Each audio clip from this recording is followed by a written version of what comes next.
Hi, my name is Herb Daly. Today I'm going to give you kind of like a combination tip.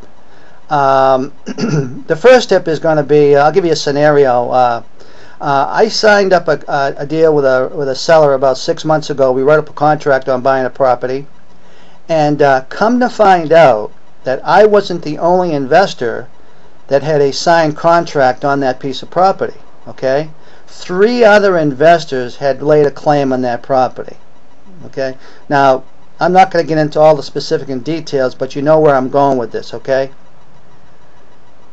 what you should do every time you write up a purchase and sale agreement with a seller, okay, is you should go down to your county recording office and record that contract.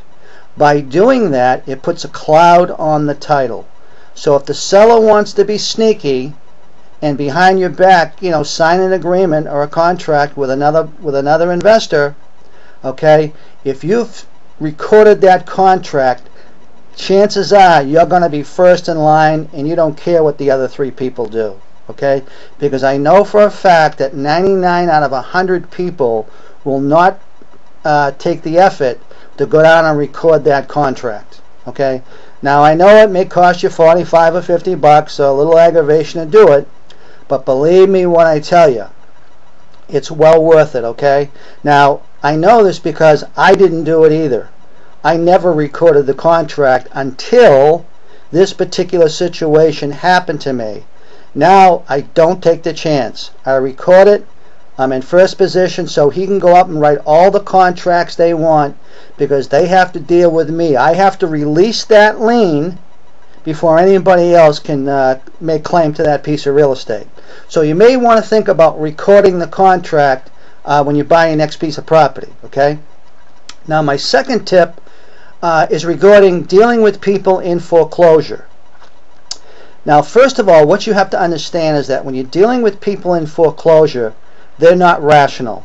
Most people are in denial. If push comes to shove, you have to understand, and a lot of investors may not agree with me, but I believe that most people, if push comes to shove, they want to stay in the property. They don't want to give up their home. You have to understand that a lot of these people have got their life savings wrapped up in their home, their kids' college fund, their pension plan, all their equity is going to be for their retirement, whatever. A lot of these people don't want to give it up, and it clouds their judgment. Okay? So when you're talking to these people, you have to be very careful on what you say to them. You don't want to go into the houses and just say you want to buy, because the people are going to resist that, because they don't want to sell. In their heart of hearts, they don't want to sell the property. So what do you do to get them to your way of thinking? So this is what I do. Instead of, you know, telling them what I can do for them, I'll ask them a certain questions, or I'll ask them a question similar to this. I'll say, Mr. and Mr. Seller, let's forget about what's happened up to this point. Let's forget about the fact that you're 8 months behind on your payment.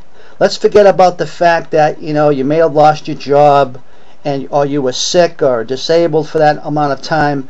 That's all in the past. Okay? Let's go from this point forward, and let me ask you this question. From this point forward, if we had to start today from Jump Street, would you be able to make your payment on the home? And then I keep quiet and let them answer. Now, most people, okay, are going to say no. Okay? My next follow-up question would be, well, if you don't think you can make the payment today, what do you think is left for options as far as you being able to stay in this home, Mr. Seller? What do you feel like you can do to be able to stay in this property? And again, I keep quiet and let them tell me. Okay? Now, when you think about it, what are the seller's options? Okay? If they haven't made payments in 8 months, their credit's probably bad, obviously. So no bank or anybody that's legitimate lending money isn't going to lend them any money. I'll ask the seller, I'll say, Mr. Seller, do you have a friend or a relative or a co-worker or anybody that would float you a loan until you get back on your feet, that you know well enough, that would say, hey, here's the money, pay your back payments, get caught up, and pay me when you can. Do you know anybody like that? And most people are going to say no, or they're going to say, well, even if I did know somebody, I don't want to ask them. It's our problem. Okay?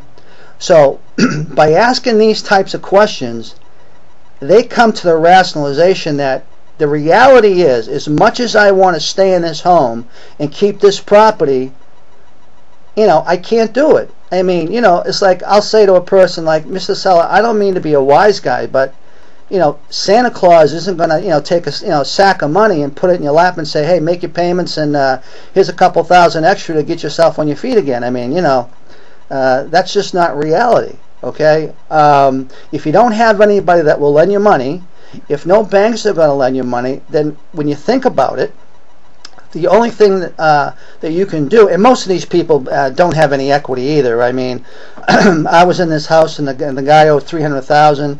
He had a first and second mortgage, and the property was maybe worth at best $310,000, $315,000. So, I mean, that would be, the give or take. I mean, there's basically no equity there, so he's not going to make any money anyway, even if he could sell the property like that. So we'd probably have to do something in a short sale, but that's for another tip. But the bottom line is getting the seller to realize before it's too late that he has to act now to save his credit, to get out of his situation, and not drag it on too long. See, this is what happens. A seller, thinks they're going to save the property. The bank has already given them an auction date, and a week or two before the auction date is supposed to come up, finally the seller realizes that, oops, I got to get rid of this house now. There's no way I'm going to get the money up. But usually at that time, it becomes again too late. So you have to make the seller realize early on that if they don't have the money to buy the property at that point, 3 months from now is probably not going to make it any better. It's probably only going to make it worse. So the bottom line is, when you're going and talking to a distressed seller, you want to ask them questions so they'll come to the realization that they've made the decision where the only way that they can really get out of their situation is if they sell the property. Now, if the seller comes back and says, yes, starting today, if I could, if I started today going forward, I could make my payments because now I've got my job back, I can go back to work, my wife found a job, and we'd be okay. So then you might want to tell them, say, look, if you go down to the bank and tell the bank that, you're back on your feet again, they may be able to work out some kind of a loan modification and, add all that to the end of the loan, or they may make up some kind of a forbearance agreement as far as, maybe giving them a lump sum of money up front and adding on to the payment. There's a lot of things the bank can do. But the main thing you have to get from the seller is, are they able to make the payments going forward, or they are not able to make the payments going forward? And you do that through, like I said, asking those types of questions. And if you do that, you'll probably find yourself buying a little bit more property and the seller's being a little bit more honest with you. So again, I hope you like that tip, and go out and buy a property.